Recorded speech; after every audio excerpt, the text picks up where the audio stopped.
In 1994, a woman was abducted near her home in South Africa. She was then taken to an isolated spot where she was brutally attacked and left for dead. But against all odds, she will survive, and her story will serve to help millions of survivors cope with their trauma. This is the story of Alison Botha. Am I wearing Halloween merch? Yes, I wish all of it was in the shot. It's so nice and so comfortable. If you love and support Stephanie Harlow, go buy her merch. Look at it. It's so appropriate. It's a typewriter. There's a typewriter. Okay, now that you got that out of your system. If I was to tell you that I have found my match in the gym, what is the first thing that would come to your mind? What is it? You're gonna be like, whoa, Maya, you found somebody striving for their goals, going as hard as you do. No, I found somebody with as much spatial awareness as I have, kind of, and also the same movement range. Because, you know, I kind of move like the trolls in Harry Potter. I have never said that out loud. Now, thinking about it, yeah, no, definitely. The troll from the toilet, from the first one, and all of the trolls that then Hagrid takes care of. Yes, wow, I might need a minute to just reconcile with this fact. So, yeah, I was just moving around, you know. Luckily, hey, I have Casetify. This is not a sponsorship. Of course it's not. You have like 400 subscribers. And I love and cherish every single one of you. But yeah, as you know, I have Casetify, so everything is fine with my trollish movements. So as I'm moving, you know, at my own rhythm, doing my bits, like just going to the next machine, well, somebody was doing the exact same thing, but like slamming at me, you know, against me. My phone fell to like a different location, was behind me. I don't know what he had, like headphones, and phone fell. None of us said sorry. We both picked up what we dropped and we just moved on. It's like this happens to us on a daily basis. And I was like, I got you, you got me. Luckily nobody was hurt, but this would have ended a different way. Okay, and now let's just pretend like you are on the news, you're the news anchor, and you're passing the silly, goofy mood on, and you're like, hey, now we go to a serious topic, a serious Maya enters the scene. Yes, I got you, Jen, I got you. We are back in HAUNT5VILLE. It is the penultimate? No, it's not. No, it's not. Is not the penultimate. Next one is the penultimate. This is the third story, the third case I'm telling you in this series of HAUNT5VILLE. What is HAUNT5VILLE? It is a village that you visit on this channel only once a year. It surfaces on the map only once a year. And when you meet its characters, when you meet its citizens, and you hear about their stories, they might just scar you for life. A trigger warning, which I should have done on all of these videos, but no, my stupid ass thinks about how I move like a troll and I don't do them. This story is heavy. It includes the theme of sexual assault, it includes the theme of rape. There's a lot of graphic imagery. If you know the story, you know exactly what I'm talking about. It's to do with disemboweling somebody and hurting their organs and then putting them back into the place, but it is a survivor story. And by the end of it, you're going to feel like you made a friend, like you made another friend, because that is how Alison's book made me feel. Yes, I read the book behind and I would suggest you get on it because it is so well written. You can totally see that this woman does this for a living. These motivational speeches, just relating to people on a personal basis. I genuinely felt like, no, I'm part of this family, like I know this woman by the end of the book. And another thing, not over-promising here, but one main reason why I went into this case is because I again heard it, I think it was on Rotten Mango, Stephanie Sue covered this case, and I really again connected to Alison and her story because it is such a unique survivor story. But also I wanted to do something that I haven't seen covered so much, and that is the gang rape and motivations behind it, because that never made sense in my head. Not that it makes sense now, but I understand why some people would engage in it. I kind of understand what soup of flaws and just bad personality traits and background is needed for somebody to actually engage in something so cruel and disgusting. Again, I will never be able to comprehend it, but by the end of this video we might have a better understanding of why these two people committed this crime, and in general, why people might commit gang rape. So without further ado, let us dive into the story of Alison Botha. Our story starts in the early morning hours of December the 18th, 1994. Alison just finished catching up with her friends. She was at her friend's house. She picked up some of her clean laundry from them, and they were just having pizza, chatting, catching up. And as she left and drove off in her trusty Renault car that she named Reginald, by the way, people who name their pets and their cars after humans, giving them human names, are just the best type of people. Just because you get it, because they humanize the objects. You get it, because this is truly a story about somebody who can humanize even the objects, and two individuals who objectify humans. Anyways, as she was driving her car and going into her street, we are in South Africa, by the way, near Port Elizabeth at this point. I will put up the map that Alison puts in her book. So as she just turned into her street, she noticed that there are a few cars just parked up where she would usually park Reginald. So she thought nothing of it, like she's going to park up a couple of spots ahead, and as she did things on command, you know, automatically switching off the car, leaning towards the passenger seat to pick up all of the clean laundry, and just as she did, she felt a cold blade against her neck. She said it felt like a really long knife, something like a letter opener, and that it felt cold and spiny pressing against her skin. The voice behind the person pressing the blade on Alison's neck said, "Don't worry, I don't want to hurt you. I just want to use your car for an hour." So as he opened the door, still holding the blade to her neck, he made Alison move onto the passenger seat and he drove off. The gear that Alison went to from the get-go, from those first couple of minutes, was that she just chose to believe him. She knew subconsciously everything that is to come out of this man's mouth would be a lie. Rather, she chose to believe his words and focus on the next steps. So think about the next steps in the conversation and what she's going to say. So they just start chit-chatting and the man says, "You live in number 1, don't you?" And now she's thinking like, how many times has he been in front of my house? Has he been stalking me? How does he actually know where I live? Like, this is a premeditated attack. As she doesn't respond, he asks her what her name is, and she decides to lie and say Susan to test it out again, and she asks him for his name and he says his name is Clinton. He is lying too, as we are going to find out soon. To test the grounds further, Alison starts asking him more personal questions. Well, she only gets to utter one, and that is, "Where are you from?" And he says he'd rather not speak about himself. So there's again awkward silence in the car, and then the man asks her, "So you live there alone?" And I think at this point Alison probably knew, I mean, if he was a stalker, he was a bad one, because she again chose to lie and say, "No, I'm living with my boyfriend. He's actually expecting me, so he's gonna be worried if you don't drop me off soon. So let's, do this joyride and then you drop me off at my house, right?" She decides to test the grounds even further and says, "Well, why don't I get out of the car and then you take it out for a ride? You don't even have to return it," just sort of to see what his response would be.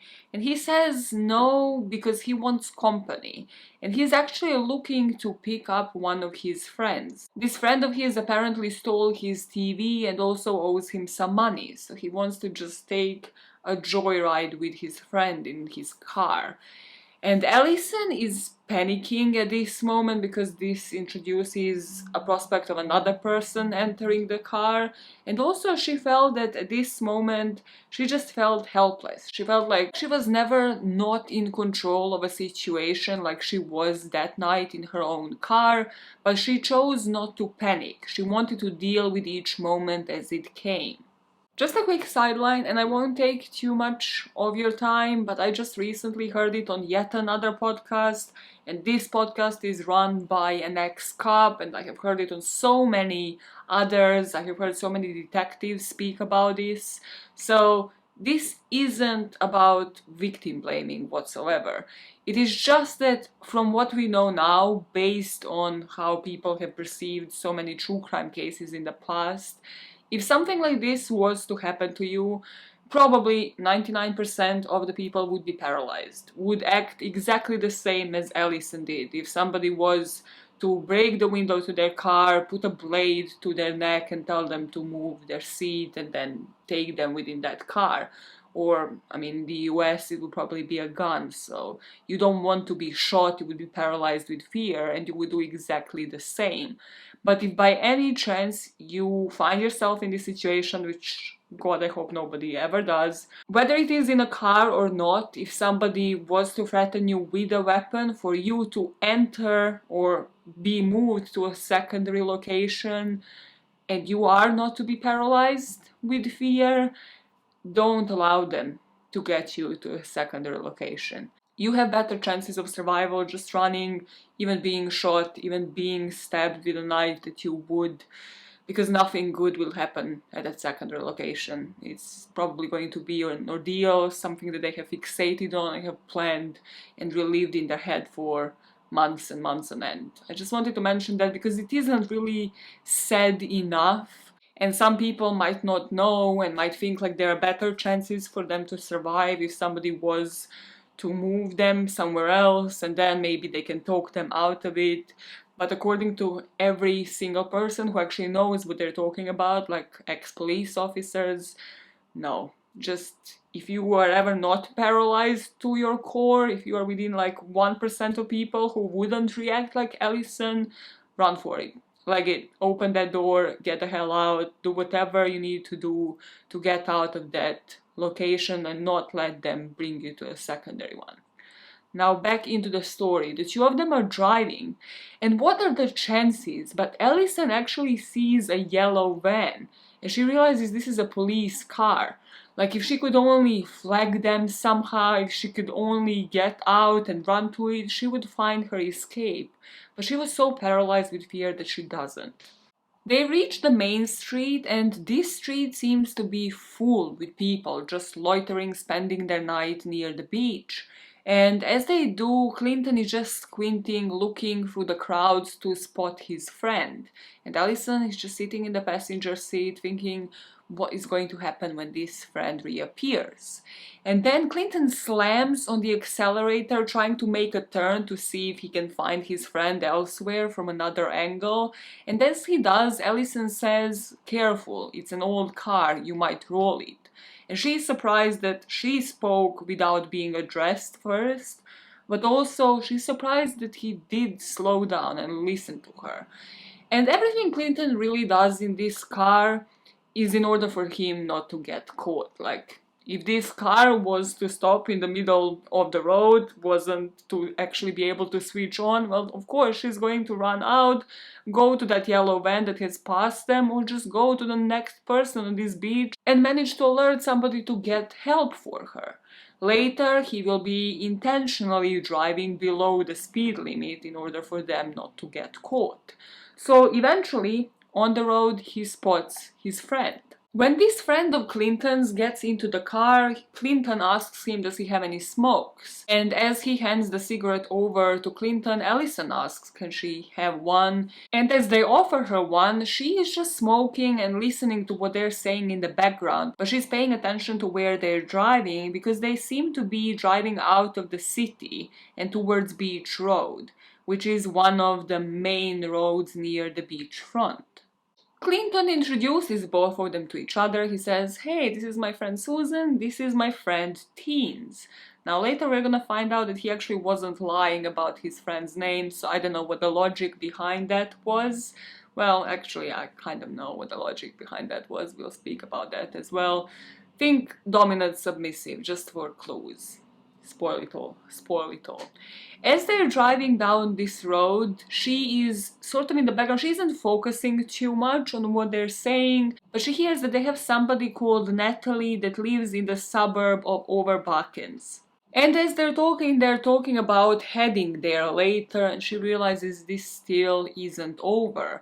Like between here and Overbuckens there's some time. Are they gonna dispose of me somewhere on the road? What is going to happen to me? Am I heading with them to that place? Like nothing good is going to come out of this. She said that as they were driving, somehow she didn't want to believe that they were lying. She again convinced herself that they were actually heading to this part of the town and that they are just going to dump her somewhere next to the road.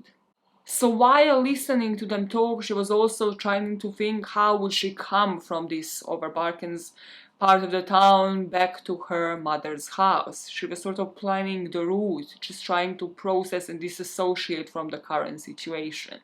Eventually, Clinton parks up her car in this place in the middle of nowhere, just garbage everywhere, broken glass, and he parks it up in such a way that the car is facing the road, but they're about 90 meters away from the main road. So even if somebody was to be passing by following this route, they wouldn't be able to see them. He asks her how to switch off the headlights of the car, and she just turns the knob and switches them off. And now the guy in the back gets out, and Alison is just sitting there impatiently, and she says, "Now what?"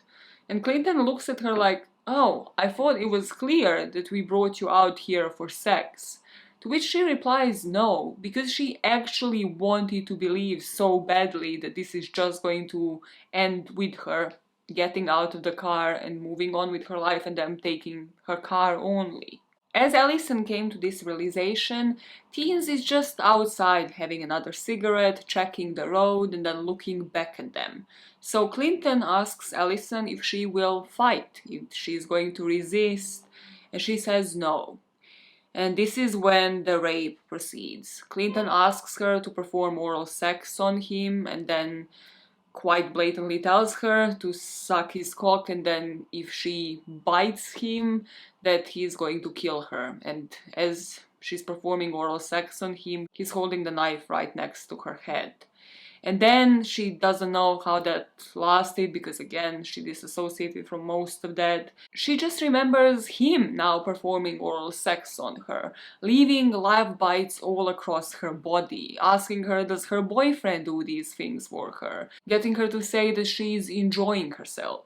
After he moved on from performing oral sex to leaving love bites all over her breast area, then he even kissed her, and she just remembers the smell of nicotine, the smell of cigarettes. And he said, "You have the nicest tasting fanny," and she was just completely disconnected and disgusted. And this is when Clinton raped her, and she remembers trying to escape as much as possible, not touch him, his skin, any part of his snaky skin, and just instead touch like different parts of the car. But due to the adrenaline, due to the trauma, her body betrayed her and she managed to reach orgasm as well as he did.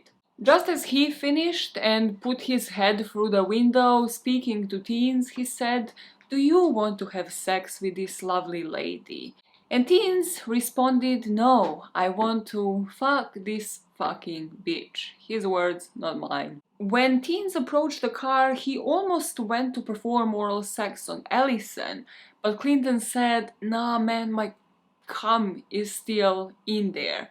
So he recoiled, he kissed Alison instead, and then even though he wasn't even erect enough, he still proceeded to rape her. Eventually, maybe because his friend Clinton was still watching, maybe because he couldn't bear the idea that he is raping her after somebody else did, he said, "No, I can't do this," and he just pulled up his pants, leaving Alison in the car with Clinton again.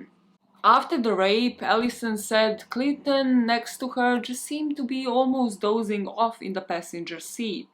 But then Theuns was on the car, he was on the bonnet, and that is the first time that she noticed the knife.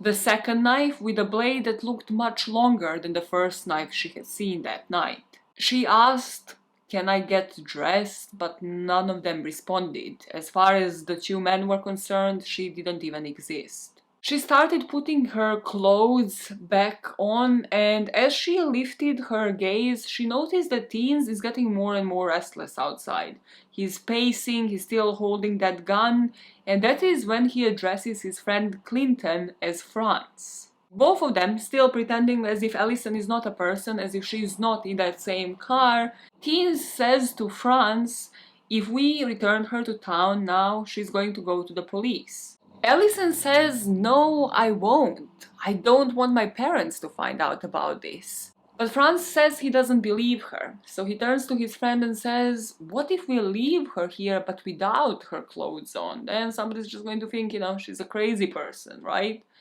And Alison realized that they could communicate in Afrikaans as they did earlier on that night, but now they were speaking in English, and she figured they're doing this in order to intimidate her. And then one of them said, what do you think old Nick would want us to do with her?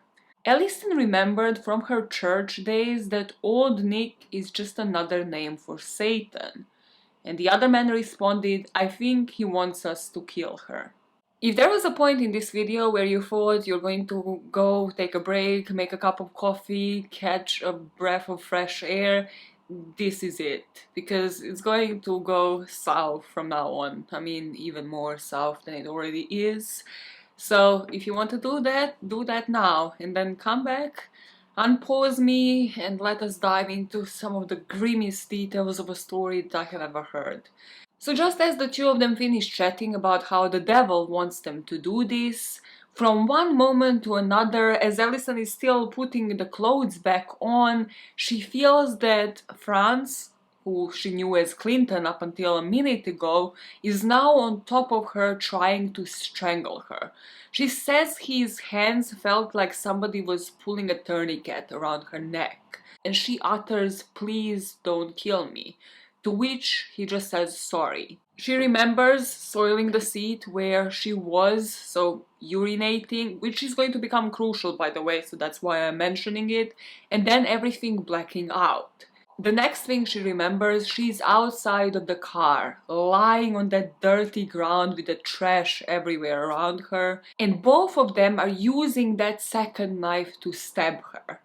It will later be said that Theuns was the one to make the first cut, so both of them will stab her in the neck area for 17 times, and then 37 more times would be focused in her abdominal, mostly pubic area. As this is happening, especially the neck stab wounds, Alison remembers the moon right above her, and she just said, like, instead of focusing on the head of the person stabbing her, she just focused on the moon that was right above the man's head. As both of these men were satisfied with their doing, they thought there was enough stabs now. One of them actually said there's no way that she could have survived this, and they just went back into the car and drove off. Alison remembers going in and out of consciousness while she's lying on this beach and bleeding out, but she knew that she can't allow this to happen to anybody else. What that meant for her at that moment was that she thought she was going to die, so she starts writing their names in the sand. So she writes Frans, then she writes Theuns, and she wasn't really sure about his spelling, which, come on, who is? And then she writes underneath both of their names, I love Mom, and then she passes out again. Once she was conscious again, the book makes you believe like she's yet again, just like every single part of that night, witnessing this as if it were happening to somebody else, as if she's just an observer. She realizes, okay, I can't stay here, because if I don't get to that road, my chances of survival are zero. She soon focuses on the two areas where most of the injuries were situated, so the pubic abdominal area and then her neck. And she realizes when she's touching her stomach area that she feels something gooey. And she's like, okay, this isn't good. Her intestines were outside of her stomach. So she's thinking on her feet, and looking next to her, she sees one of her shirts. So she decides to use her shirt to scoop her intestines as if it's a bag that she needs to carry. As she scoops her intestines with her shirt, she also realizes that her head is almost detached as well. It's just, if she doesn't support it, it seems like it's going to flip over. So she has to hold her head and then with the other hand hold her stomach. And somehow, step by step, inch by inch, she starts moving towards the road. She said it took an eternity. She doesn't even remember how long this took, but it was 90 meters. But of course, she was blacking out, trying to persist, trying to get onto the road, and not just get onto the road, but then collapse and lie on it in such a way where a car wouldn't just run over her. Because then all of this effort was for nothing. So once she finally reaches the road, she collapses horizontally against the white line. While she is lying on the asphalt, she is surrounded by complete silence, pitch darkness. She's kind of going in and out of consciousness, but then she hears something that sounds like a car engine. The car has approached, slowed down, stopped, and then it seemed like somebody looked outside towards her, had a couple of minutes of thoughts, and decided to turn around and speed up and leave her by herself again. I think it's safe to say whoever was in that car doesn't give cars human names, or maybe just have a zilch of soul in their body. But Alison says she doesn't blame them. She says, I mean, if you were to have seen her at the side of the road, you would have probably been afraid if you were a woman by yourself in the middle of nowhere.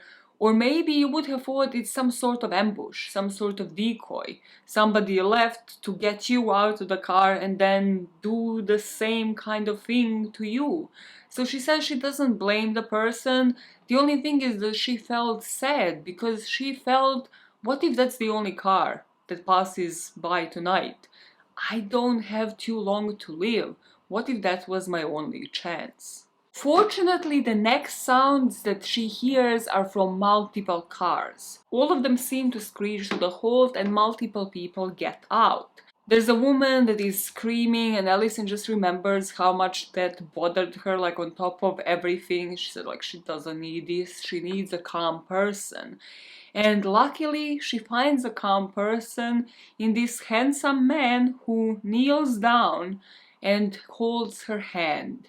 And he keeps telling her that everything is going to be okay. She remembers trying to talk, but she couldn't. So her and this man establish a way of communication between each other, just by her squeezing his hand. By this point, only 90 minutes have passed since the moment that Alison was abducted in front of her house to this moment where she was found at the side of the road. And it would be 2 long hours before this ambulance car actually arrived.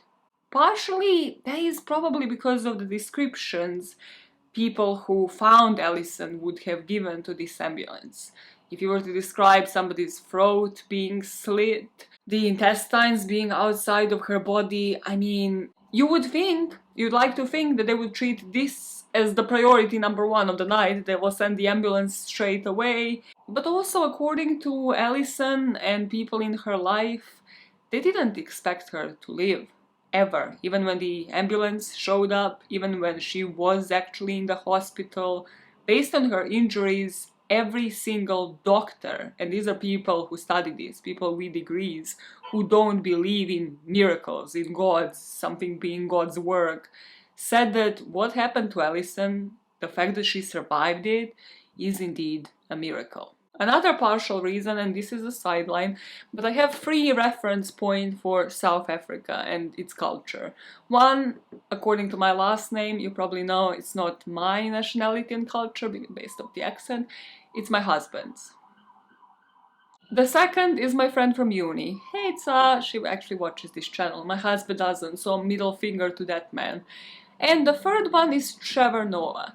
And Trevor had this kid, it's still my favorite thing, to which I return every now and then. I think it was one of those behind the scenes, which are literally the best bits of the Trevor Noah show.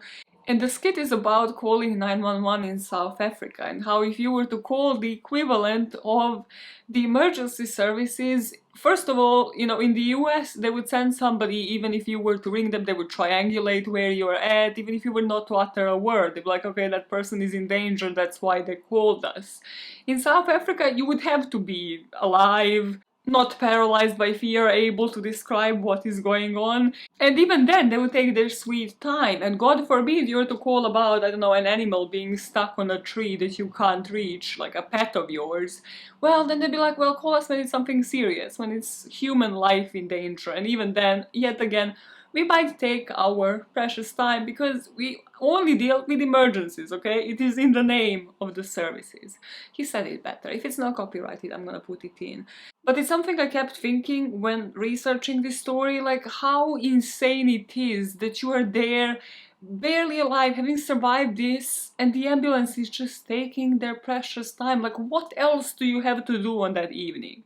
What else? Just appear on the spot and help this woman out. She's clearly the #1 priority. And we know that they should have been there much sooner because the actual drive to the hospital is about 15 minutes. So that is why everybody in this story believes people have given up.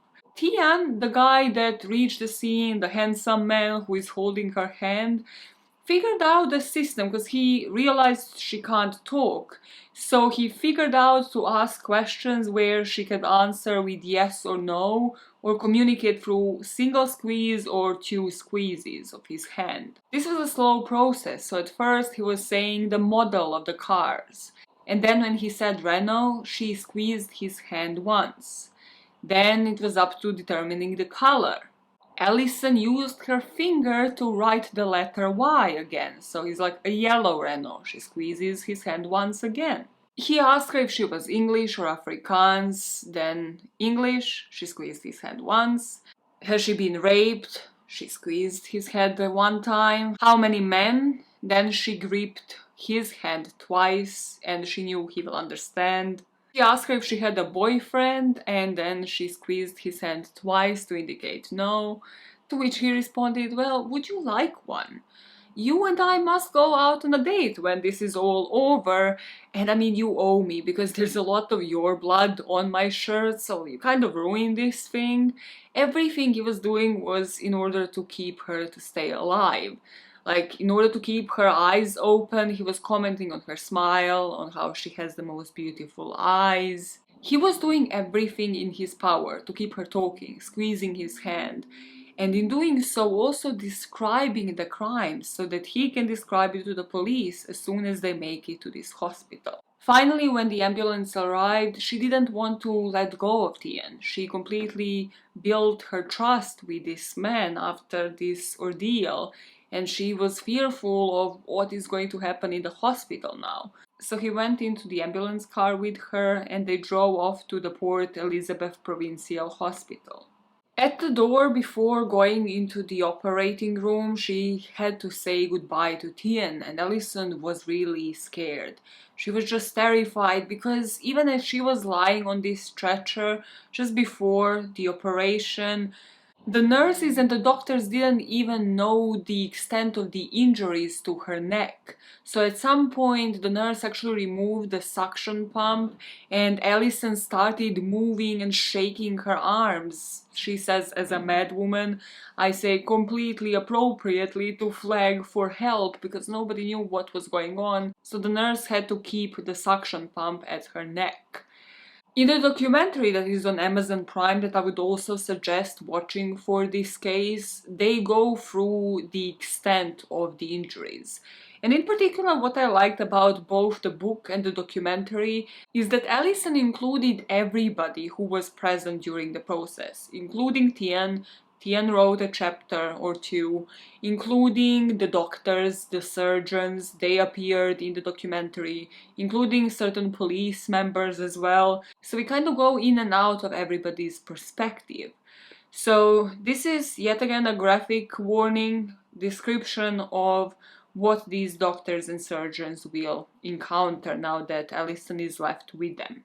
David Comin, one of the surgeons, said that he had never seen the horror of the injuries that Alison had suffered on that night. Her windpipe was cut through and she was breathing solely through that gaping hole in her collarbone. She was disemboweled, but that wasn't even the major problem. The major issue was that even to operate on her, these surgeons would have to take out all of the beach sand, the charcoal, the little bits of glass and garbage that were still in her bowel area, in between the intestines. So they will have to clear this. And even then, if successful, if the operation was to go through and everything was to be put back in place, Alison would have to come in for that area to be cleared over and over again. They knew immediately from the amount of stabs in that area that Alison will probably never be able to bear children. If you can recall, I told you to pay attention to a particular detail, and that was that Alison has emptied her bowels. Something I didn't know is that this is actually a common reaction to strangulation. But in this case, that was a good sign, because had she not emptied her bowels as Frans was strangling her, there is a greater chance that the intestines and that area would have been infected, but this way it wasn't. But the silver lining here was that her esophagus was undamaged, meaning that she will probably recover her voice, and that no internal organs nor vessels supplying blood to the rest of her system were damaged. As this doctor is preparing the operation room and sort of briefing Alison that they will need to clear her bowel area as well, trying to make her feel comfortable, make her feel that she can trust somebody else, he's also telling his nurses and doctors that they need a specialist, they need an ENT to operate on her. And luckily for them, and for Alison in particular, this ENT specialist called Dr. Volodya Angelov was just at home preparing to come in for an early shift. And this guy traveled for his job, so this was just yet another miracle that he was actually in town working at that particular hospital on that particular night. Before her operation, they get Alison to sign a consent form and also to put in the emergency contact details, and she puts her mom's details. And if you look at her handwriting on this form and writing that phone number down, it just seems like a handwriting of a completely steady person, nobody going through any distress at all. As they bring her into the operation room, we go into the perspective of Theuns, who is outside in the waiting room when the police comes in. He was introduced to a police officer called Nadia, and Nadia told him she seems to have a good idea on who could be responsible here, but she will need Alison to wake up and ID the suspects. After Alison's operation that lasted for over 3 hours and some hours spent in high care, the police officers were back to speak with her. Nadia told her that they already have them and that they found her car as well, that they are keeping them in custody and that they won't get bail, so that she shouldn't be worried. They just want her to ID both of them from an array of photographs that they have to show her. Alison sees this array of pictures. She chooses both of them from the pictures that she was shown, and then Nadia returns to the police office. But then a couple of days after, she goes back to the hospital and says to Alison, it would be great if you could verbalize it, like if you were to say their names. It would give more credence to the story, it would be more powerful towards their arrest and keeping them in custody. And it just, this part of the story drove me crazy. There's so many parts, there is one that is coming up that is even more insane than this. But Alison writes, that's fine. And what that meant was taking the tube that was connecting to her lungs. So all of the doctors were like, what if she realizes she can't talk? What if the operation didn't work? Like, it's too early for this to happen. But Alison just took that piece of paper where she was writing everything down and she just wrote, take it out. And as soon as they did, she said, that's wonderful. Their names are Frans and Theuns. She remembers those 8 days in high care as her just sleeping, having family member visits, nausea and pain, just a lot of pain. Every single day she had to go for her abdomen injury to be scraped. And this was of course done when she was conscious. She was just going through it and just talking to this doctor about the trivial things of the day to disassociate from that moment. But on a mental level, she said that there was something that she couldn't compute. And that is that they wanted to kill her. Like, rape was another thing, but that was kind of like a secondary thing that she was thinking about. The first thing was, why would two individuals want to do that to another? Why would two humans want to kill another, especially in this situation where she posed no threat? Well, to find that out, we are going into the perspective of Melvin Hampel, the legend, the one and only Melvin, the police officer, who was at this moment, as Ellie was contemplating on why two people would kill another person, interrogating the two individuals that got us into this predicament in the first place. On the 19th of December, our boy Melvin here got a call from the robbery squad, and they said he better get down there was an attack and rape of a young woman. Nadia briefed him when he reached the location, saying they found the victim's car with the keys still in ignition, abandoned near this brewery in the North End. It was Nadia and another police officer that went to the flats to arrest both men. And at this stage, they were looking for suspects in two other reported rape cases. They suspected Frans in both. They thought that in the first rape case, he operated on his own, and in the second one, he tagged along his buddy Theuns. And it was actually Melvin who, with Nadia, first caught Frans in February. This is when Frans was accused of abduction and rape of a 20-year-old woman, but he was released on bail. Why was he released on bail, Maya, when he is clearly a danger to the society? Well, there was no medical evidence, it was his word against hers, and also at that stage Frans had a stable job as a driver and also had a fixed address, so the court had to let him go. Because he walked free, he joined forces with his friend Theuns on this occasion, when on December the 4th, so just a couple of months later, both of them struck again. And this time they accosted, raped and sexually assaulted a 21-year-old pregnant woman who was simply going to buy cigarettes. Here, because this was in a different area, they get arrested by a different police station and they appear at a different magistrate's court for somebody to decide if they can be let out on bail. So this police station apparently didn't have the communications, because this was still 90s, to communicate with the other one to know about the previous charge. So the prosecutors who presented this case didn't have this information, and both of them were released on bail again. So as Melvin is brought into the prison where they're holding the two men, he's thinking, who do I choose? I need to go strategically about this because I already dealt with Frans the toy, so maybe I should choose Theuns. Maybe there's a better option that he will cave. He's 19, I haven't dealt with him yet, so let me choose him to interrogate first. And this seemed to have been a great option, because as soon as they're in the interview room, Melvin tells him, you see, Theuns, these are the charges against you. One of them is rape, and then the other one, how do I break this to you?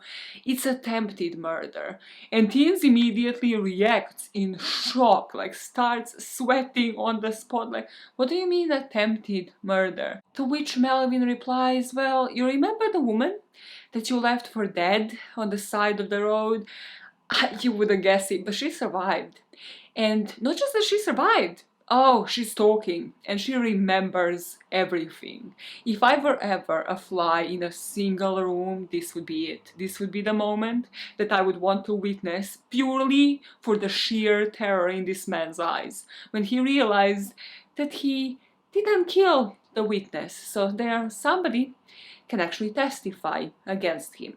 After he comes to this realization that he didn't actually kill Alison, Theuns just takes one of the rings off of his finger and hands it over to Melvin. And Melvin notices the ring is still bloodied. He says, "This belongs to Alison, so take it back to her. Still has her blood on it." And then he starts telling the police officer exactly how it happened. According to Theuns, that afternoon the two of them were just having a barbecue and chatting, and Frans suggested that they should find a beautiful woman to rape and then kill with a car. Then, after hanging out in the central area, Theuns decided to stay in that club zone and go to a club and find a girl.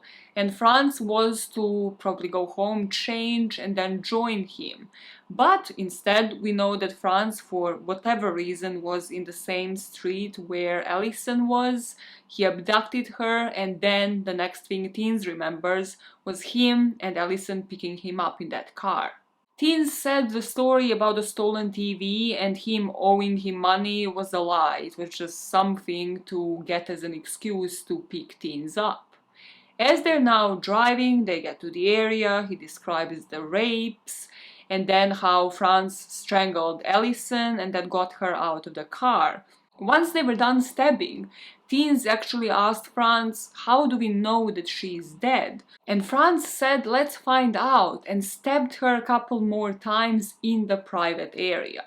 He confessed to Melvin that he was the one to make the first cut, but then Frans was really just bloodthirsty. He pushed him aside, and Frans was the one to make the most of the cuts.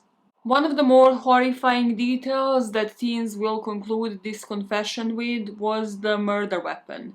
He ended up handing it over to Melvin, which I don't understand because the book makes it seem like there in the interrogation room he was still with a knife, meaning that in the holding cell he still had a knife on him. I don't think that's correct, but sure, wherever this knife was, hopefully safely in an evidence locker, it still had Alison's blood on it. Not just that, but the next morning, Theuns was making breakfast with this knife that had Alison's blood on it. Didn't even bother to wipe it, didn't bother to wipe it after that breakfast. Frans' confession was pretty much the same thing. None of them really lied about their involvement or tried to blame the other. But with Frans, they actually found out that the two of them planned to do the same thing with another woman the very next day. Had they not been arrested, they would have probably done this. But with this woman, they thought they should throw her off the bridge. And Melvin said none of them showed any remorse, but especially Frans. He was just talking about this matter of fact, like it wasn't even him that was the main perpetrator in the acts. As these two suspects are just showing how callous and emotionless they truly are, Alison from within the hospital walls is showing the complete opposite.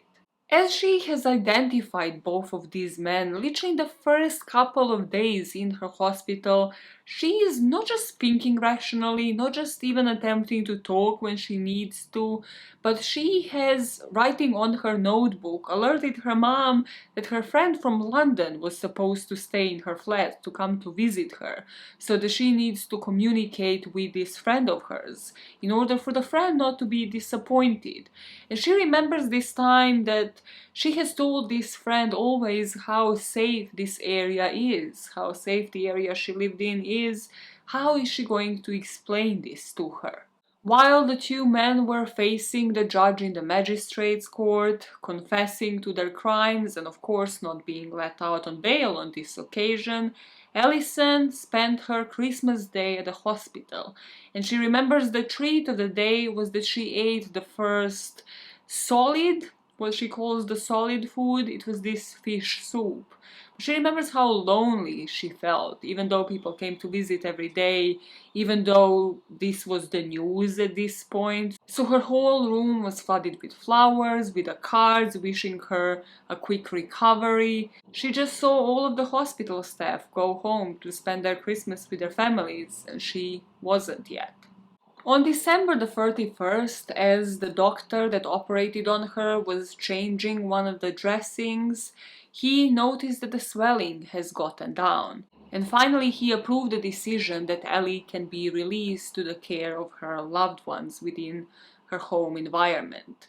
Everybody insisted for Alison to leave the hospital in the wheelchair, but just as they reached the threshold, Ellie stood up from the chair, got up, and got out into the sunlight because the new year was about to begin. In January, Alison decided to go back to the crime scene, just to see it for herself, to reconcile with what has happened, and also to be able to further describe this once it gets to the court. She described it as a clinical experience that helped her gain the mental map of the area. And she commemorated it with a picture. Then she had redone the route of only 90 meters that seemed like an eternity for her on the night, and it was a beginning point for her to start healing.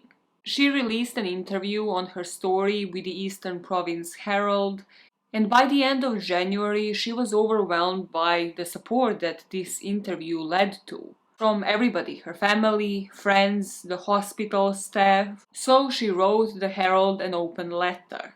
For fear of omitting any one of you from my heartfelt thanks, I have decided to attempt to thank you all collectively.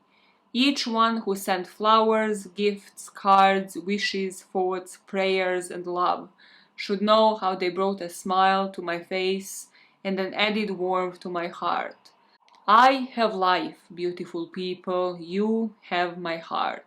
For the rest of the month, Alison will remember interviews coming out with Frans and Theuns from jail.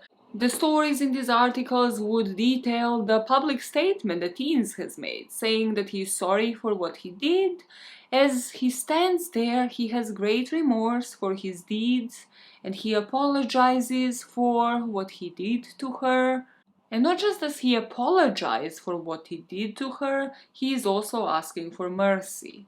Another article told the story of Frans, who in front of a magistrate said how he is a good husband and father to his child.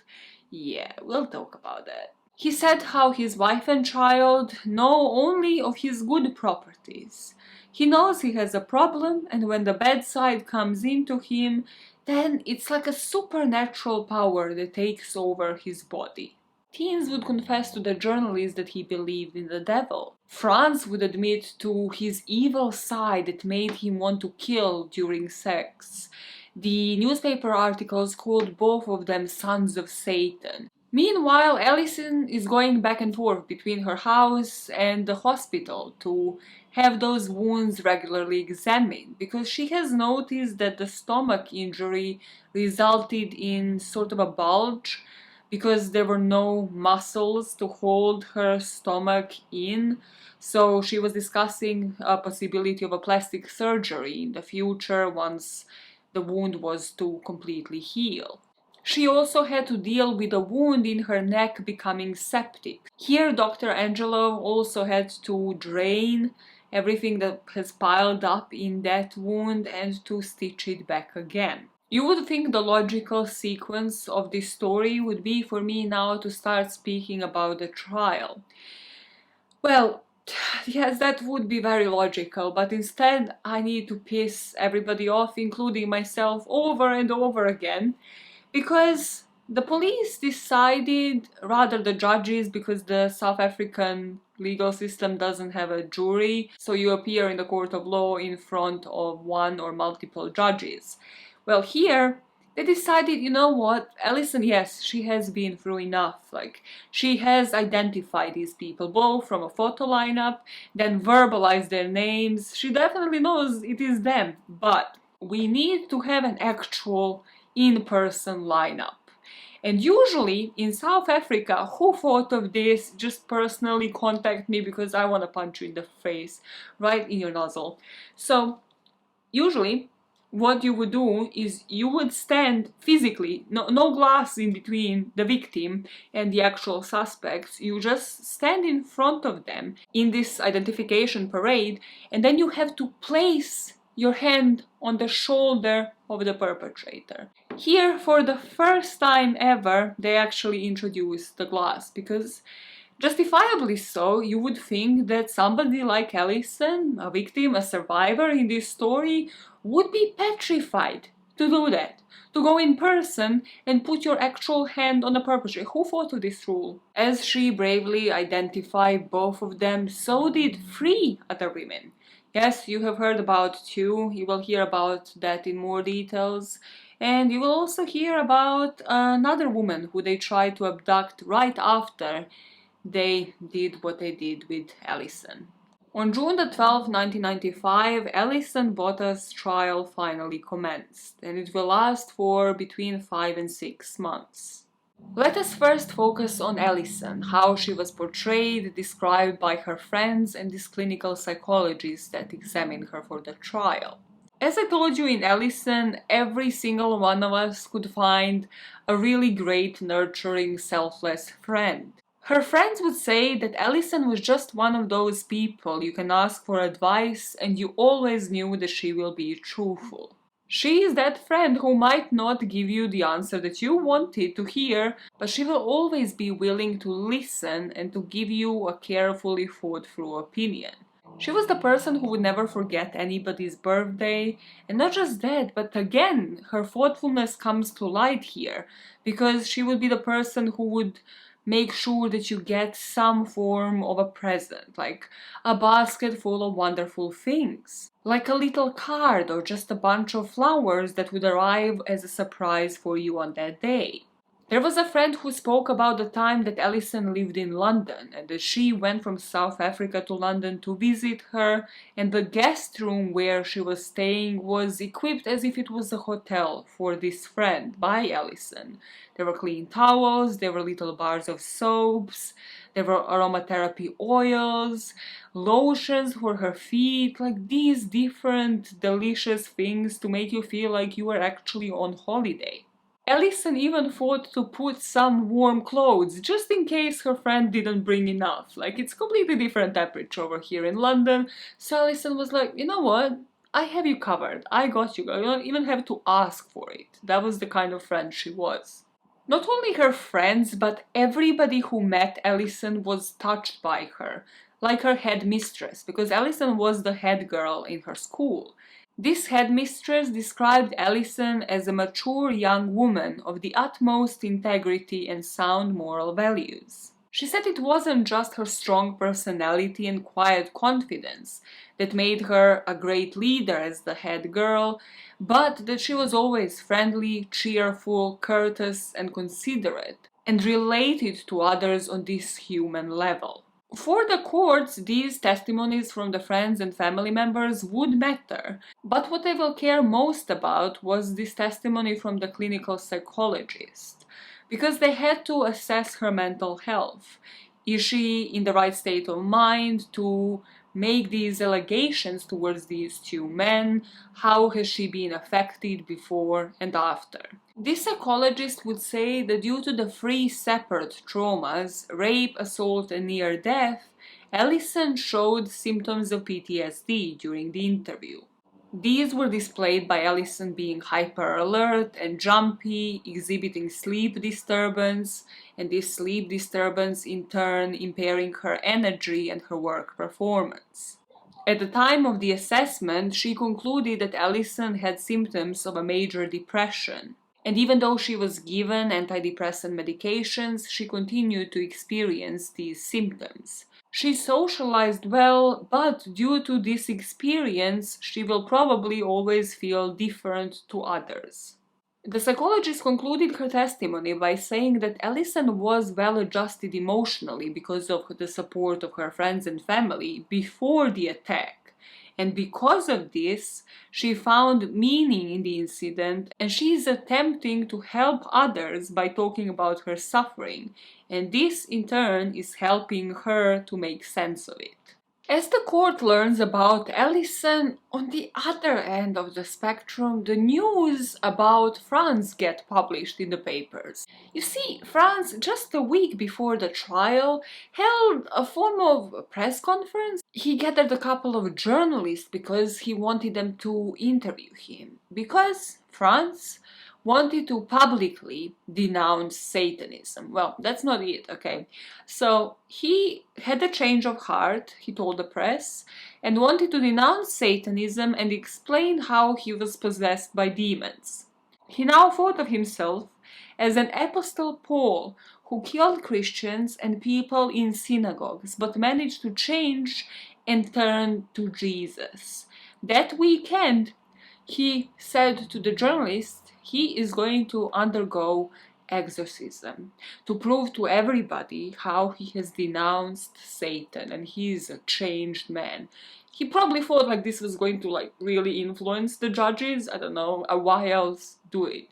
So this man, this is the best reenactment and one of the reasons why I need to watch this documentary. Because this man legit organized an exorcism for the cameras in his prison cell. So he undergoes the exorcism, but you see, he messed up, and he messed up on cameras by his own doing, because he infamously mixed up incubus and succubus, one being the male, the other one being a female demon. He mixed those two up, incubus, succubus, while twitching. You know, you can't really multitask in this exorcism thing. You can't twitch and expel the devil out of you and also know the things that you learned in grade 1 of Satan school. It's hard, guys. Cut him some slack. He put himself through it. Put himself through all of it. So, yeah, that happened. And then, at trial, he decided to take the stand, because of course he did. The only thing that I want to know here is who were his lawyers, and just how much did they hate him? Because if you were a lawyer, and it's not like your day one in law school, you probably know if somebody pleaded guilty, don't put a motherfucker on the stand, because they're gonna ruin themselves. And of course he did. Life. He spoke about his previous Satan days, but before that he spoke about his childhood, so let us as well. Sorry, I forgot. Even before he spoke about his family, he took the stand and he apologized to the courts about his haircut. Because, as Alison states in the book Within Prison Walls, he made this ridiculous haircut where basically it's kind of like a form of a man bun with like the shaved sides. So he apologized to the court saying he doesn't have the adequate facilities to have a decent haircut within prison. So hard. And then he continued speaking a bit about his childhood, how his dad was actually a police officer. He remembered his church-going days and a good, strong relationship with his parents, but then he started to dabble into Satanism and started to skip school, his grades worsened, the typical, but then he pushes it a bit further. He said he had fallen with a bad crowd. He considers the bad crowd the weed smokers, the surfers, and the hippies. Super bad. Extreme, literally every single person in Shoreditch, but sure. But you see, he wasn't going to allow them to influence him. No, instead, he is going to live the life on his own rules. So what he did is he set the fire to one of the school buildings. So of course the school expels him. He doesn't get any charges for this, anything like that, because he had the reasoning here as well. Why did he burn the school down? Heavy metal music. Oh yeah, the underlining notes of metal music, what are they? Subliminal advertising. Hidden messages that subconsciously make the listener commit criminal deeds. And Alison is there listening like, so you weren't influenced by hippies, the criminal gang of all the gangs, but you were influenced by the lyrics of metal music. Sure. He never finished school. He actually never went beyond standard 7. I suppose that's a grade in South Africa, never googled it. But when he moved to a school in Adelaide when he was about 13, 14, he met this young lady, he met this woman, and he was enchanted. And he said that this was his first introduction to Satanism. This woman told him she was the head witch of a coven, and she had supernatural powers. and he had witnessed it. He saw her casting spells on people, hoping to bring ill fortune in their lives. She showed him the secrets of black magic, and she had even summoned demons that spoke through her in these gruff, manly voices, showcasing, their incubus strength. From what I could find, I think this was either his first wife or one of his first sexual experiences. And soon enough, even though he participated in these incantations, he believed she was the head witch, he realized that he needed something more. He wasn't just being turned on by regular sex, rather he was actually fantasizing and imagining raping women while he was having sex with this woman. When his parents realize he isn't going to school, well, they decide to at least send him to the army. But even in the army, he had issues with authority. Even there, he spent a couple of months in detention. After the army, he gets a job in a mine, and this is where he would meet another woman that he would marry, but he would eventually end up leaving her because she wasn't a witch, she just didn't understand what he needed. And she, according to him, didn't satisfy him, which we know that he isn't satisfied by consensual sex at this point. After that, he worked for a short time in a nightclub, and then he returned to Port Elizabeth, where he met and married his second wife, Natalie. Now, a full-blown Satanist, he believes he is doing something here because he asks that Natalie becomes spellbound by him, that she would never have the strength to leave, and that she also gives him the son that would be born on his birthday. Side comment, this is why men would always be more selfish than women, because a woman would never wish upon herself, as narcissistic as she was, to birth a child on her own birthday. My grandma birthed my mom on her own birthday. Still the wildest thing in this family. Still cannot comprehend, will never comprehend. Imagine going through labor on your own birthday. No, sorry, no. I'd love them to be a Scorpio as well and to be messed up if I were ever to have a child. No. Moving on. He was blessed enough for this request to be honored, and his son was born on July the 6th. And Natalie still stood by him throughout the trial. So he said that this is the proof. He definitely denounced Satanism, but this is the inevitable proof. We can't ignore it. Satan exists. The power of Satan, his demons, is strong, and this should in turn prove that it wasn't his will to do what he did that night. The devil made him do it. In particular, not just the devil, but Incubus, the demon that he accepted in his life when he was 15.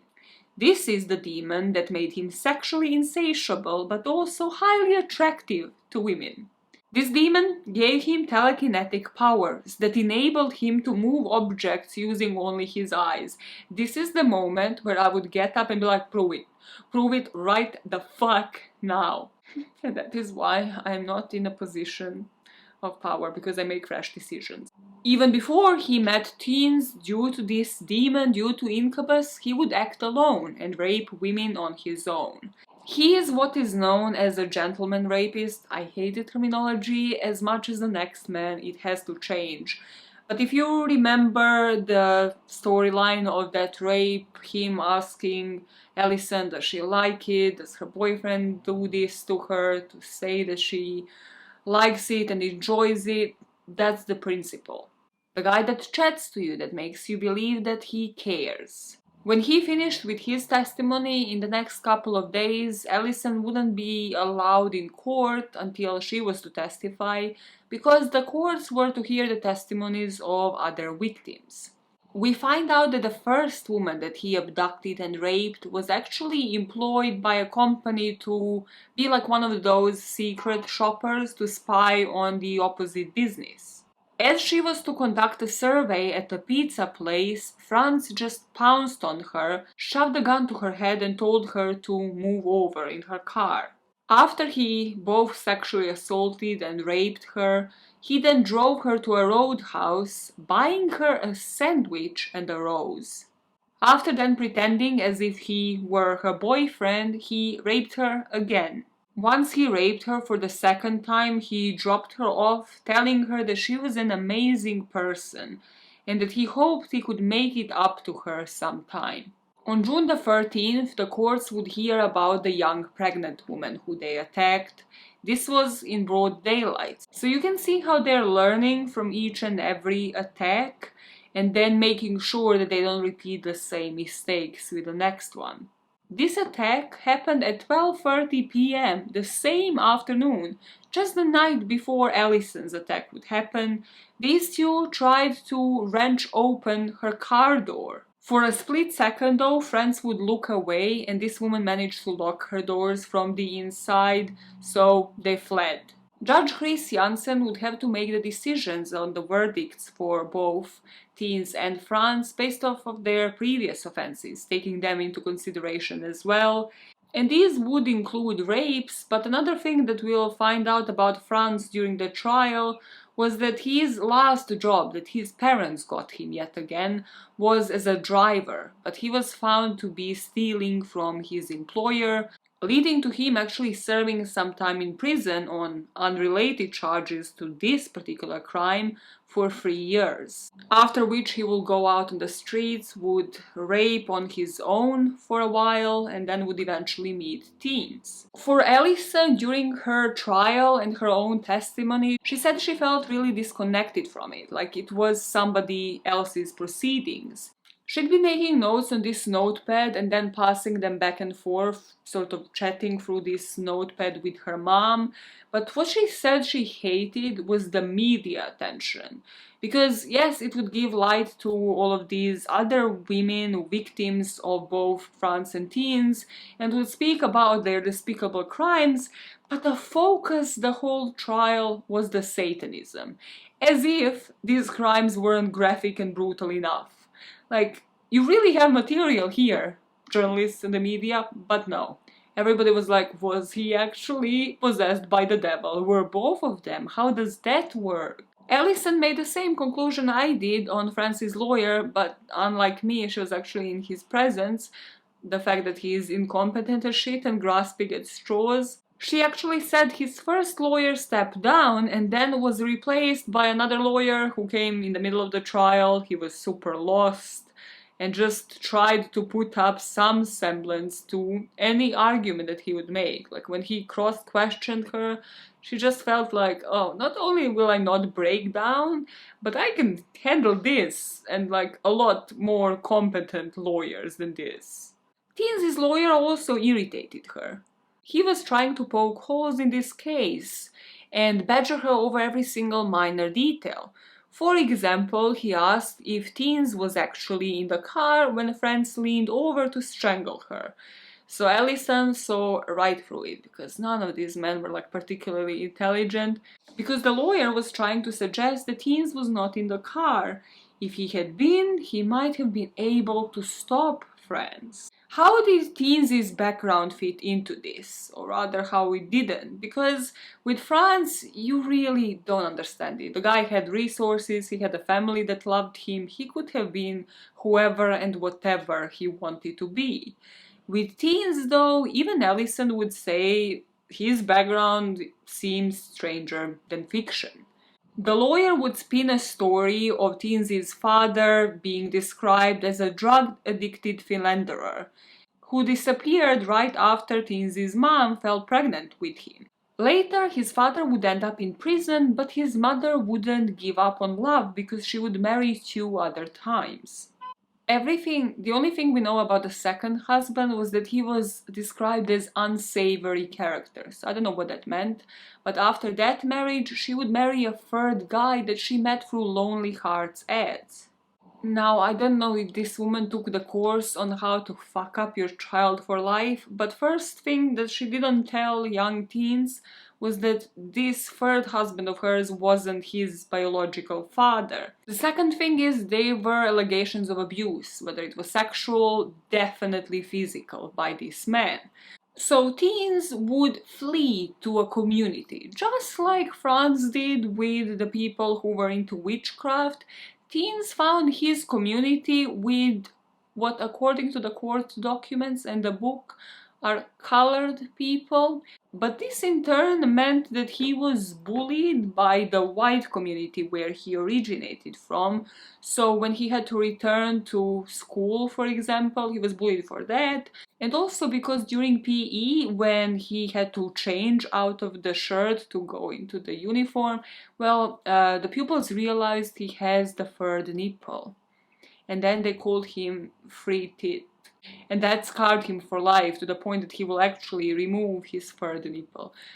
I cannot make this shit up. I don't wanna make this shit up. I didn't understand this when it was plot in TV series Friends back in the 90s, and I don't understand it now. Is it a reason enough for you to bully somebody?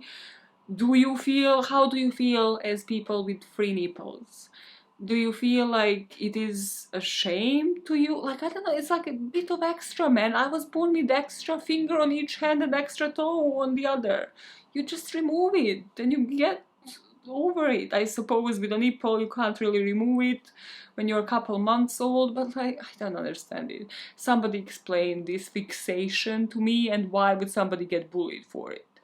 Something where I would maybe like to get more information than the nipple thing that the whole couple of paragraphs are focused on is the betrayal part, because, well, his mom would eventually tell him that this is not his biological father, but wouldn't explain the matter, wouldn't say who his biological father was or where he is now. It was only later, once his biological father was arrested, that Theuns will find that out. In court, his lawyers had to present his previous criminal record. So Theuns completed Standard 8, then joined the army. And while serving in the army, he claimed he had blown off a woman's head during an unrest. And as this evidence was given, he was laughing in court, in Alison's court, and Judge Jansen asks this psychologist that was evaluating Theuns why would he find that funny, to which this guy said that he really can't say.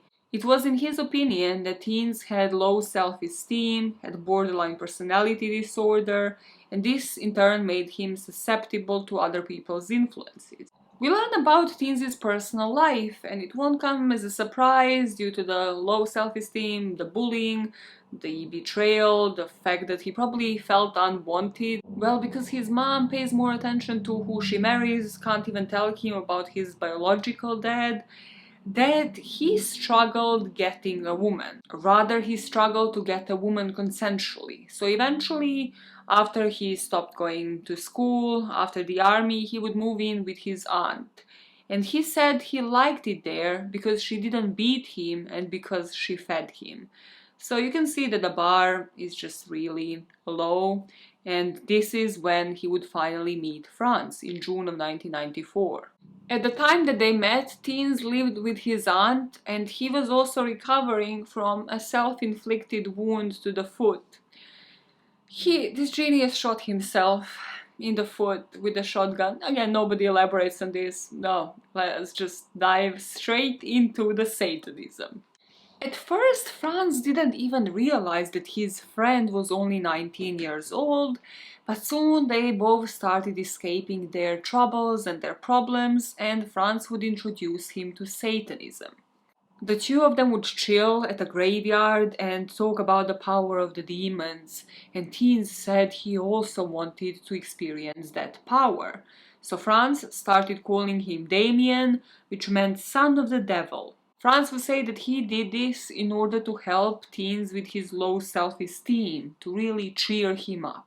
According to Theuns, on that day when they were barbecuing and drinking, Incubus spoke to him, telling him to rape and kill a pretty woman. And the night that they abducted Alison, Theuns was under the influence of this demon. In both of their testimonies, Incubus was one who was the driving force of all of that. It was the male demon, Incubus, that drove them to rape Alison that night. Both of them first, Frans second, Theuns, it even told them the order to do it in. And then it was the Incubus who told them to kill her, and it was such a strong voice in their heads that they couldn't ignore it. And if you remember when Alison asked Frans not to kill her, well, for a split second he wanted to let go of, but then Incubus was the one cheering him on to continue. Incubus had the answer for everything. I mean, I only wish Incubus appeared at court as well, because when they asked about the area where they stabbed her, and why not stop at the neck area? It's clearly enough to slit somebody's throat in order to kill them. Why aim for the private parts? Of course, that was Incubus's doing. You see, Frans actually wanted to rupture Alison's kidneys and liver, but it was Incubus who told him to destroy her private parts. But something that doesn't make any sense is that after the attack, I mean, none of it makes sense, let's be honest, but after the attack, they went through Alison's stuff in the car. They emptied certain things, they looked for her ID, and, well, why would you do that if you were under the spell of the devil? Clearly there was a rush, you presumed that she is dead, that you had killed her, the adrenaline goes down. Why are you emptying her car? Like, what is the purpose of that? Why is this supposed demon caring about what she has in her car?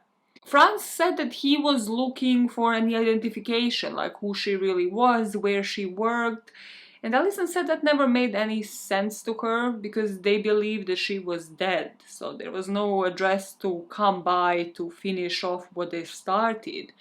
And also that didn't make sense with the devil made me do it defense. Something else that doesn't fit into that defense is that they disposed of the smaller knife, but they didn't dispose of the knife that actually had Alison's blood. They in fact used it to make breakfast the next day. So maybe they just aren't operating by the guidance of the smartest demon. Just to ensure that nobody really buys into this defense, there was this colonel that testified against Frans and Theuns that actually believed that Satanism existed and that there were people who were possessed.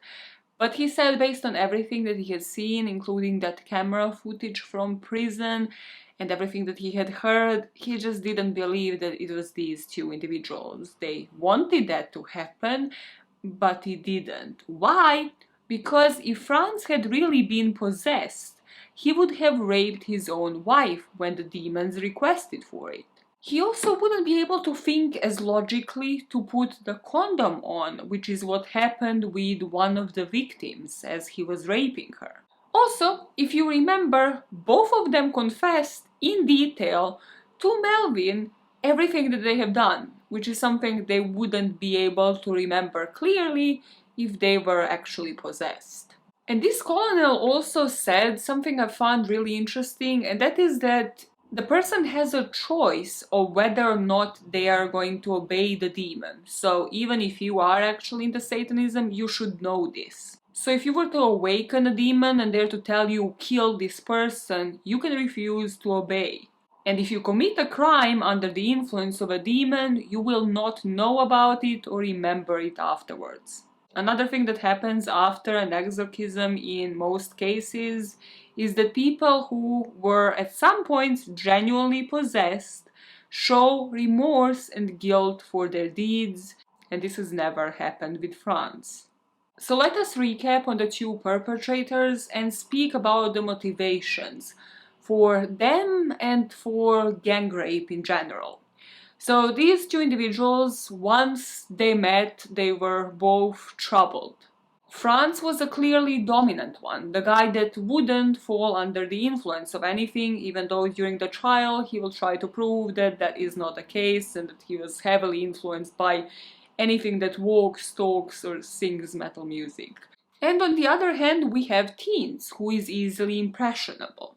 Both of them meet and find something to bond over, find their fixation, something that is going to glue this friendship together. Frans did have a previous fixation with Satanism and he had some knowledge of it. But with Theuns, I believe that Satanism was also really about the wish to belong. The desire to finally, A, have a friend, not be bullied by anybody, be understood and fully immersed with somebody who shares another passion. If he had met Frans and Frans was to tell him that he is into bingo, Theuns would have been into it. This guy was desperate to find a friend, to find somebody to relate to, so we have a manipulator and a very impressionable kid. But both of them, because of different reasons, have shown some objectification of humans in the past. They are not displaying this violence because the woman's humanity is lacking. The humanity is the problem. These two, Frans basing it on his previous relationship with the witches and his previous experience with Satanism, and Theuns basing it off of previous bullying, his mother hiding that he was technically disowned by his father and hiding his whole background history, will both objectify women. But for one of them, for the leader, for Frans, he will have to objectify his own friend in this process as well.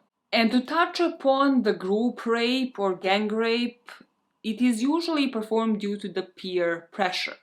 If you remember, even in the Alison story, Theuns wasn't super keen to proceed because, well, his friend just raped Alison. He knew in the back of his mind that what he's doing is wrong, that he might be breaking the law, but instead what is important to him is not to break this friendship because he depends on it. Because he might never be prosecuted or caught even for the crime that he is committing right now, but if he backs out and, well, Frans here sees that, he's going to be considered as coward. He's going to lose the only friend that he has. So the consequences that they are thinking about are only the immediate ones.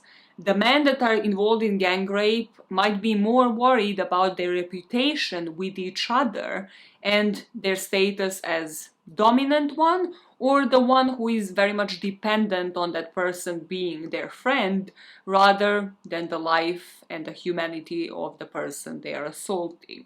That's that on the motivations. I don't know, does that make it clear in anybody's head? It's all about the peer pressure in the end, and not even the devil making them do it. But let us now talk about the rest of the trial. There was a 2-week break after which the trial resumed, and within that break Alison arranged for a magazine called You to interview her, and that interview was done, but it was only to be published once the sentence was handed over. The court would then hear the testimonies of Melvin, the police officer, the psychologist, testifying on Theuns' and Fran's behalf. There was a reverend testifying on Fran's behalf, saying that he has witnessed the exorcism, and based on it, he believes that Frans is indeed still possessed, because he has struggled to utter the word Christ during that exorcism. That is what we are basing this decision on. Evidence. But then there was an actual clergyman testifying for the prosecution that this is just a ploy and that Frans is the only person responsible for his own part in his actions, and that this defense is used purely to distract everybody else from those. During his verdict statement, Judge Jansen said that he didn't accept the incubus defense. He said Frans voluntarily dabbled into Satanism, and it would be a sad day if a belief in Satanism was a mitigating factor. Theuns also was influenced by Frans, but he was not just a slavish follower. He was the one to make the first cut in Alison's neck, and after he was caught, he had shown no remorse for his deeds. Not just that, but he was proud. He was proudly using the knife to prepare the food. The judge said it was clear that they have premeditated this and that they have wanted to kill Alison just because they felt like it. He finalized his statement by saying, "I would be shirking my duties if I did not remove them from the society forever." Frans would end up getting 3 life terms with no parole, and Theuns got 1 life term and 25 years on top of that without a parole as well. The judge also said after the verdict was handed over that he wants a note to be put into their files, signed by him, to say that if they ever, for any reason, reach parole, that whoever is their parole officer has to read that note stating that based off of judge's decision, they are never going to be able to reintegrate into the society and that they should never be let out. After her trial, Alison returned to the insurance, which is where she worked in before, but she realized more and more, I mean, she realized this even after the attack as she was slowly reintegrating back in and trying to move on with her life, that it was increasingly hard, like where she was perfectionist before, appearing on time, delivering to deadlines. She found it took her twice as much time now to deliver. She would be staying late. She would have to call in sick to just even go visit Melvin, to smoke a cigarette with him and just chat, because she thought that there were only certain people who went through this with her that could understand, including Theuns, including Melvin, the doctors that she would visit every week as well, and the psychologists and therapists that she would have. So eventually she quit her job in insurance banking because she realized increasingly as she was doing that, when she would reach out to people through her interviews and then through small gatherings where she would go on stage to speak, that she touched more souls, she related to more people as she was sharing her story. As she would get invitations to attend these events and share her experience with others, she also realized that it made her feel better once she spoke about it, and that would lead to her wanting to do it again. She also realized it had a great effect on her mental health, because she would have depression for the longest time, nightmares during the night. There were days where she didn't want to get up, to go to work, to do anything. But sharing her story with the people made her choose life over and over again, instead of blaming this on the perpetrators in order to move on. Because of these opportunities, she got to write a book, she got to participate in her own documentary, share this experience, and share all the people that have helped her out through it. And the only other time after the verdict, after the therapy, that she felt like she might fall into a depression again was in 2012. This is when she read an article that Frans and Theuns might get parole. This was based on yet another illogical rule in South African legal system, where everybody imprisoned before 2004 who served 13 years could get out. So these two were to be eligible. But Alison by this point had a website, and she quickly made a petition, got people to sign it, to send it to the courts. She even wrote letters to them asking them not to release them. Not only did this letter get printed out and shown to Frans, I think maybe Theuns as well, so that they read it, but then they decided to respond. Frans responded by getting the girl that he was dating. So there was this girl outside of prison that he was dating, seeing. She was his pen pal. Well, her mother got in touch with Alison, and Alison was like, nah, this is madness. I'm not even entertaining this. Like, how can you get in touch with me as a mother knowing my story? Nah, I ain't entertaining this shit. She got in touch with Alison, of course, because Alison is so good-natured that she will want these two men, in particular Frans, to go out in the streets so he can get married again and live his best life. Not today, motherfucker.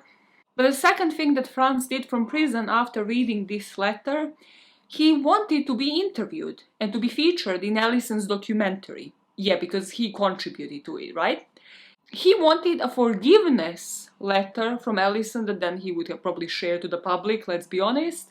And he also wanted profit shares from both her book sales and the motivational speaking. Because had it not been for Frans, she wouldn't have this career. You know, when some people lose their dignity, the only thing they're left with is just their audacity. I don't know where they get it from, just audacity strikes again. So of course Alison declined. Don't think I have to even tell you that. To this day, as far as I know, they are still in prison. And Alison moved on, she got married, and she ended up having 2 kids with this man, even after all of the doctors told her that it just won't be a possibility for her to be a mother. In 2008, she would divorce from her husband, and she doesn't share much about that divorce, but it was on amicable terms. Yet again, just like with everybody in Alison's life, she could have never even made an enemy. Like, she has so much forgiveness for even the perpetrators. She speaks with respect about her husband, and he even wrote a chapter in this book about how they met, about their kids, about their life that they built together, about who Alison was. And it just seemed like Alison saw this picture and she saw that she was valuing this picture of a happy marriage over valuing herself. So she chose to divorce this guy. But it's just so brilliant to me how selfless, empathetic. I don't even have the words to describe what this woman is. After the ordeal she had been, I would not be able to become half of the woman that she is. I would have so much revenge in my heart for the people that I don't know how I would ever even separate from that. Where this case is now, I actually checked the website now just to see if I'm not missing out on anything. Alison still has a website, you can get her book, you can watch her documentary on Amazon Prime.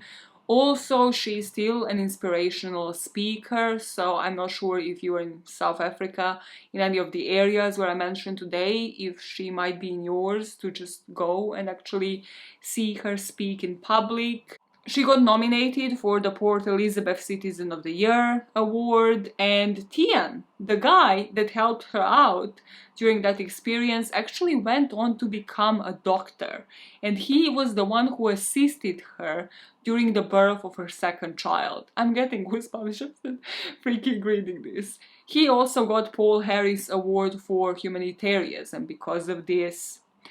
Unfortunately, in 2020, the legendary detective Melvin Hampel died from a heart attack at his home. And he was still, I forgot how old he was, I think in his 50s or 60s, so still like relatively young. And what a legend. That guy also has like the nicest smiley face. You just know he's a good-natured person, just like most of the people in this story. So, you know, choose to see the good, I guess, and choose to keep those 2 motherfuckers in prison.